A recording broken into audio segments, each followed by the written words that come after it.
At Mother's Day brunch, I brought flowers, her favorite perfume, and a letter I spent hours writing. But then I saw everything I gave her stuffed in a trash bag by the garage, so I left early and did this. By the next morning, she was calling nonstop. This year, I thought maybe, just maybe, it would be different. Not perfect, not even great, but softer. I don't know why. Maybe because I'd been working so much, I hadn't had time to overthink it. Or maybe because I'd recently helped with her taxes and she actually said thank you, and it didn't sound forced. Or because when I texted her last week to confirm brunch, she replied with a smiley face. Not an emoji, a colon and a parenthesis. Old school, familiar. Like how she used to text me in middle school before everything changed. So yeah, I let myself hope. I bought her favorite perfume, the one she used to wear when I was a kid and still called me sweetheart in front of people. I picked up fresh flowers from a local place, not the grocery store, and I spent hours, literal hours, on a letter I wrote by hand. Not just a Hallmark, thanks for everything type of deal. I told her I knew things hadn't always been easy, that I appreciated what she gave up for me, that I still loved her, even if I didn't always feel like she wanted me around anymore. It wasn't desperate, just honest. I told myself this brunch might be a reset, a way back in. She had me when she was barely out of high school. It was just us for a long time, messy, but close. Then, when I was 10, she met Jake, her now husband. He was nice at first, quiet, practical. I thought maybe I was gaining someone. I didn't realize I was about to start disappearing. The baby came, my half-brother Zach, and suddenly I wasn't her son so much as the reminder of her past. And Jake liked a clean slate, a nuclear family. You could feel it in the way he always said, "our boy," but never once referred to me as his stepson unless someone asked directly. But I still hoped, because sometimes you want so badly to be wanted, it overrides all the reasons you should know better. So when I pulled up to the house that morning with gifts in my hands, I felt good.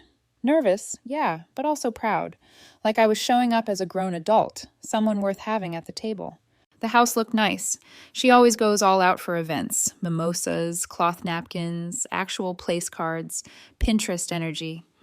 When I stepped inside, she looked up from the table. "Oh, you made it," she said. And I swear, for half a second, I thought she meant it. That maybe this was it. Maybe I'd finally done something right. I handed her the flowers, the perfume.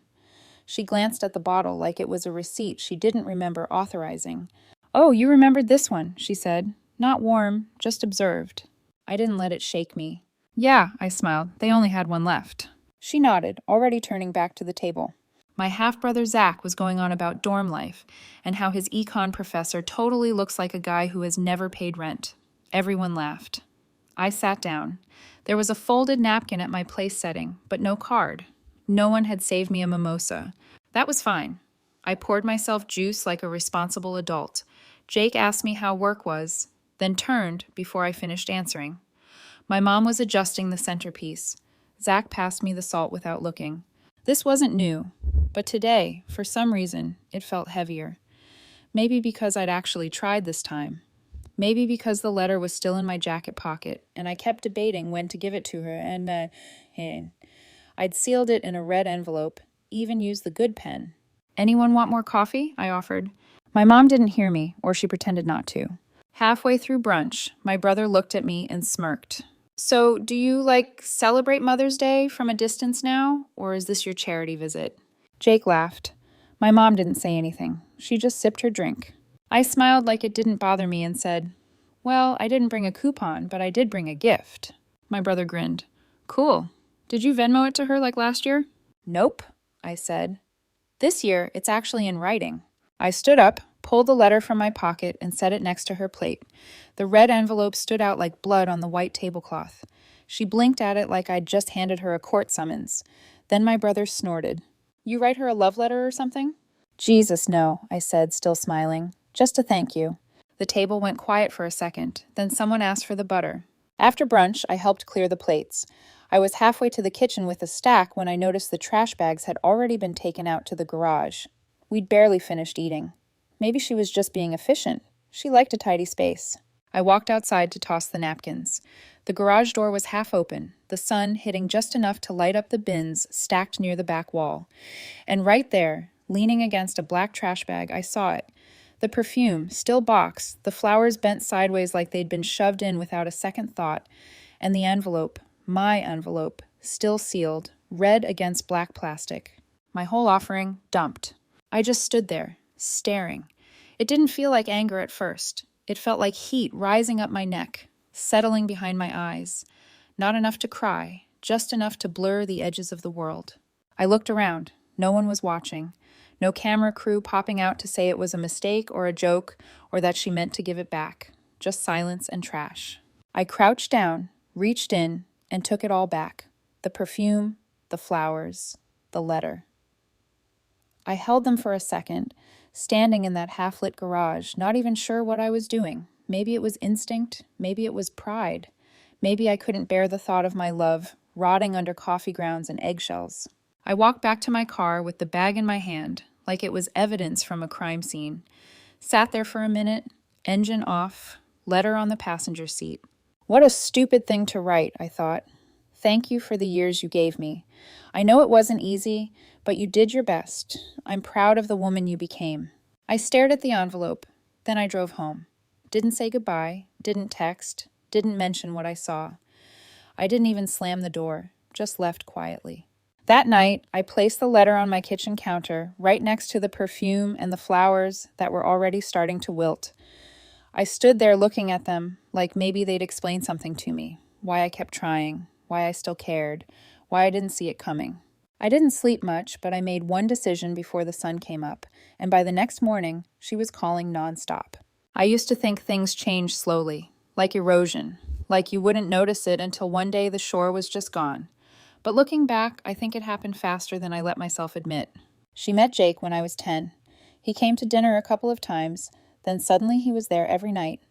One morning I woke up and his car was in the driveway and his shoes were in the hallway, and my mom was wearing more makeup than usual. She smiled at him in a way she hadn't smiled at me in years, and I remember thinking, oh. The baby came not long after. I was still 10. I did the math later, but I don't think she expected me to at the time. She and Jake had a whole new family in what felt like a single breath. New routines, new rules, a nursery where the home office used to be, a second fridge in the garage full of formula and organic baby food, a chore chart that somehow didn't have my name on it anymore. They were busy, of course. Newborns are hard, so I told myself it made sense when they forgot to ask how my spelling test went, or didn't show up to my school concert, or left me waiting outside karate practice in the rain. They were just tired. It was a phase. I waited years for that phase to end. It didn't. The baby grew. They adored him. He walked and they clapped. He said "Dada" and they cried. I brought home an award from school and my mom said, "That's great. Can you keep an eye on your brother while I take a nap?" It wasn't that she stopped loving me overnight. It was more like she started loving someone else louder. And over time, that quiet got unbearable. By the time I left for college, the house didn't feel like mine anymore. Every wall had pictures of them smiling at parks, matching holiday pajamas, my brother on Santa's lap. I wasn't in any of them, not even a high school graduation photo, just erased. I remember walking past a framed canvas by the stairs that said "Family is everything" and thinking, yeah, just not this one. But I kept trying. That's the part that still embarrasses me. I kept showing up for holidays. I kept buying birthday gifts. I helped with bills when I knew money was tight, even after I found out they had taken a vacation and just forgot to mention it. I helped Jake get his job, used my contacts to recommend him for a client-facing role he had no real qualifications for. He nailed the interview. Charisma goes a long way when no one's fact-checking you. They never told people I helped. That was fine. I told myself I wasn't doing it for credit. I was doing it to stay connected, to feel like I was still theirs. Even when I got my own apartment and a decent job, I still visited, still called, still sent my mom texts on random Wednesdays, just to say, "Hope your day is going okay." Sometimes she replied. Sometimes she left me on red for days. But when she did respond, it was like oxygen. One time she texted me, after I helped sort out some insurance paperwork, and wrote, "You always come through. Thank you." I reread that message for weeks. I'm not proud of that. But I think if you've ever felt invisible to someone you used to be the center of, you understand. That's why this year, this brunch, hurt so much, because I had let myself believe maybe we'd turned a corner. She sent a smiley face in her text confirming the invite. She thanked me after I helped with her taxes. She didn't ask me for money that month. I thought maybe things were leveling out. Maybe she was softening again. And for a second that morning, standing on her porch with flowers, a letter, and the perfume she used to wear when I was a kid, I felt like a son again. Then she laughed at my brother's joke about me being half family and didn't say a word when Jake interrupted me mid-sentence and changed the subject to something about stock options. And she barely looked at the envelope when I handed it to her, the one I'd stayed up late writing, the one where I told her I loved her even when it hurt, even when it felt one-sided. Then she threw it away. I keep seeing it. The bag by the garage, the red envelope folded and bent, the perfume box unopened, the flowers half crushed under other trash. I pulled it all back out, not to give it again, not to make a point, just because I couldn't bear to leave it there, because those things weren't just gifts, they were mine, they were me, and if she didn't want them, then I was done giving. My mom sent a message that same evening. You left in a weird mood. I hope it wasn't something we did. It almost made me laugh, but it didn't, because nothing about it was funny. Not the years I spent shrinking myself to make space for the version of her life she liked better. Not the 1,000 little kindnesses I offered without thanks. Not the memory of her tucking me in at 7 and saying, "You're my whole world," only to grow up and find out that world had borders I was never allowed to cross again.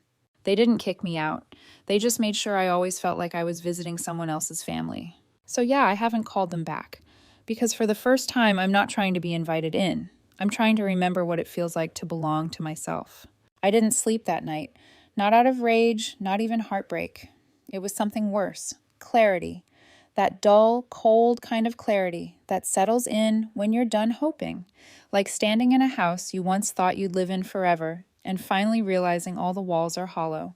Around 2:00 a.m., I walked into my kitchen and lined the 3 gifts up on the counter. The perfume, the flowers, the letter. They looked smaller now, sadder, like relics from a version of myself I didn't recognize anymore. I stared at the envelope for a long time, creased from the trash bag, still sealed. I didn't open it. I didn't need to. I knew exactly what it said. I opened my laptop first, the utilities. I logged into the accounts I'd been quietly paying, gas, water, power, and scheduled final payments for the month. Then I removed my name from everything and closed the automatic drafts. Next, the tuition account. I had offered to help cover my brother's next semester. The transfer hadn't gone through yet. It was scheduled for the 15th. I canceled it. The confirmation email made it real. Then I opened a new email and addressed it to my mom. Subject, Mother's Day. Body. Just a heads up, I tucked an envelope of cash inside the letter I gave you. It was meant to go toward Zach's tuition. I figured you'd know what to do with it. Hope it didn't get lost. I hit send. Then I turned off my laptop, made tea I didn't drink, and sat in silence. Letting her sit with it felt better than yelling ever could. And sure enough, by 8:00 a.m., the text started coming. Wait, what do you mean cash? I didn't see any envelope inside. Are you serious? Oh my God, how much was in there? I'll look right now. Then the calls. Over and over, I watched the screen light up and go dark, voicemail after voicemail piling up like little panic attacks. I didn't answer. I let her panic, let her retrace every step in her head, let her wonder how much she had thrown away, literally and figuratively. It wasn't true, of course. It wasn't. There was no cash. But she didn't know that. And now, every time she thought about that trash bag, she'd feel it, the possibility that she had discarded something valuable, not just a gift, not just money, something that might have saved them, and now it was gone. Around noon, Jake finally texted me. You're being childish. This is a serious situation. Can you just tell us if you're lying? I almost replied, ask the garbage truck. Instead, I put my phone on silent and kept going. There was one last step to take. I opened my contacts and found the names of 3 people I had personally introduced Jake to, people he now worked with, client leads, vendors, one old friend who helped him land a side contract. I sent each of them a version of the same message. Hi, just wanted to reach out and ask. Moving forward, please don't associate my name with Jake Hatcher. Nothing dramatic, just a personal boundary. Hope that makes sense. No gossip, no details, just enough for people to feel it. Enough to make them wonder what had happened behind the scenes. Enough to loosen a few threads. I knew how that world worked. Jake's entire job depended on being seen as a trustworthy guy with connections, and if I quietly stepped back, others would follow. By the end of the week, he'd already lost a long-standing referral, a contract went on pause, another client requested to deal directly with someone else. I didn't even have to lift a finger. Just one email and a little space, and the machine started to unwind itself. That night, my phone buzzed again. Did you find it? Please respond. I need to know. I think I saw the bag you're talking about, but everything's gone now. Please, can you just tell me if this is real? I stared at her name on the screen for a second. I imagined answering, saying something cold, sharp, final, but that would give her closure. So I did nothing. Because this wasn't about revenge. This was about making them feel the weight I've been carrying since I was 10 years old, when I stopped being her whole world and started being an inconvenience she couldn't wait to outgrow. This was about watching them scramble in the silence and realize, finally, what I've been trying to show for years. You can't keep erasing someone and expect them to stay loyal. I know I lied. I know the envelope never existed, but the pain, the withdrawal, the abandonment, that was real. And for the first time in my life, they couldn't ignore it. My mom left me a voicemail that night. Her voice was shaky, not crying yet, but you could hear the desperation leaking through her composure. Please call me. Please. I didn't know. I didn't see it. I would have never, if I knew what was in there. Just call me, okay? I'm sorry. Please call. She didn't say I love you. She didn't say I'm sorry like she meant it. Just panic, like someone realizing they'd lost something important and couldn't remember where they put it. I still didn't reply. The next morning, my aunt texted me. Apparently my mom had called her crying, told her I was being cruel and withholding and difficult. My aunt's message was just one line. If I were you, I wouldn't answer either. That one actually made me smile because for once, someone saw it, really saw it. How much I'd given, how little I'd received, how calmly I had accepted being nothing until it became unbearable.